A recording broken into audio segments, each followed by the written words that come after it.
Hola, buenos días, ¿cómo estás? Bienvenido a un episodio más del podcast de Teach Me Spanish School. Soy Ana Páez y estoy muy contenta de que estés aquí. El objetivo de este podcast es que escuches semanalmente el idioma español de manera natural. Platicaremos de temas interesantes relacionados con el idioma, México y los demás países hispanohablantes. La idea es que te diviertas mientras lo escuchas. Temporada 2, episodio 7, Día del Maestro. ¿Cómo estás? Ya estamos en junio. El tiempo pasa muy rápido. Parece que no puedo dejar de hablar del inexorable paso del tiempo, ¿no es así? El podcast pasado les dije que iba a hablar del Día del Maestro, así que empecemos. En México, el Día del Maestro se celebra el 15 de mayo desde 1918. Ya son más de 100 años celebrándolo. De hecho, existe un reconocimiento para los mejores maestros del país que lleva el nombre de José Vasconcelos, quien fue uno de los mejores maestros que ha tenido nuestra nación.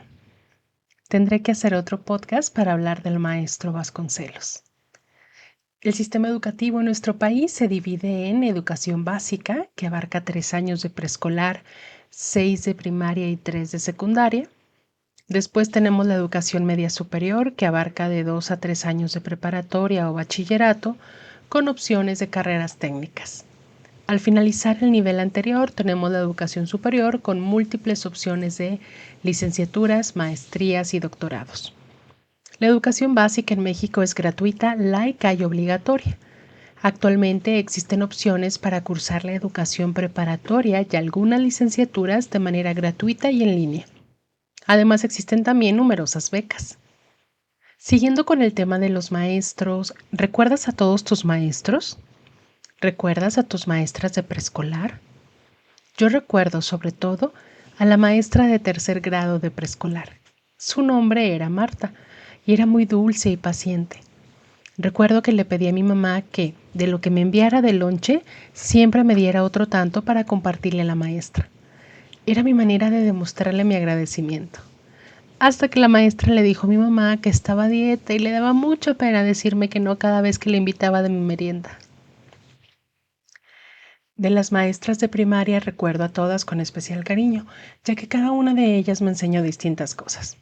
La maestra Lupita de primero me enseñó a leer y a escribir, y a ser ordenada al escribir en las libretas.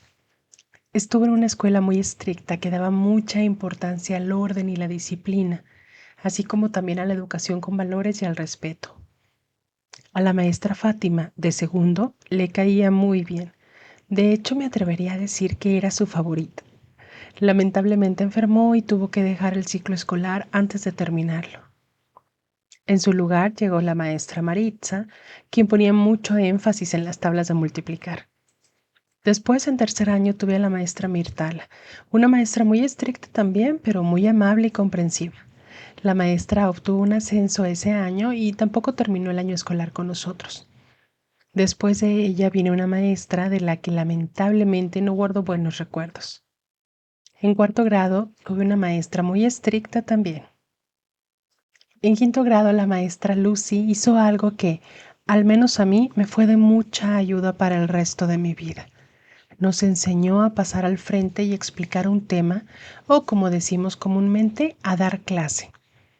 La maestra tenía un hijo que acababa de empezar la secundaria y tenía que exponer frente a su grupo diversos temas. Esta metodología es muy usada desde secundaria hasta universidad.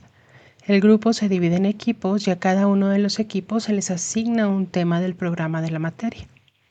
El equipo tiene que preparar la clase y exponerla frente al resto de sus compañeros. El maestro se vuelve un guía que complementa con comentarios y explicaciones cuando es necesario. La maestra se dio cuenta de que su hijo batallaba para exponer frente a su grupo, así que decidió que eso no nos iba a pasar a nosotros.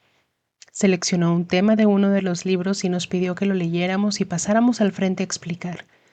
Así, poco a poco y sin estrés, nos fue enseñando a dar clases, a dirigirnos al grupo, básicamente a hablar en público. En el último año de primaria tuve 2 maestras. La primera fue la maestra Dorita, que fue muy estricta y se enfocó mucho en la lectura y el orden en las libretas, y después la maestra Maritza. la misma que tuve en segundo grado. Ella se enfocó mucho en la lectura en voz alta, en respetar las pausas de la lectura y la fluidez. Y claro, en nuestra graduación. Podría seguir hablando de mis maestros, pero creo que lo dejaré para un podcast posterior. Me gustaría saber a qué maestros recuerdas con cariño. ¿Tuviste maestros que te enseñaran algo que te acompañe hasta el día de hoy? Muchas veces los maestros nos dejan enseñanzas que no comprendemos hasta años después, cuando ya hemos alcanzado cierta madurez o cuando nosotros mismos nos convertimos en maestros. ¿Te ha pasado algo así? Una vez una maestra de la carrera nos comentó algo que me pareció muy cierto. Los buenos maestros nos inspiran y los malos maestros nos enseñan cómo no queremos ser. Felicidades a todos los maestros del mundo.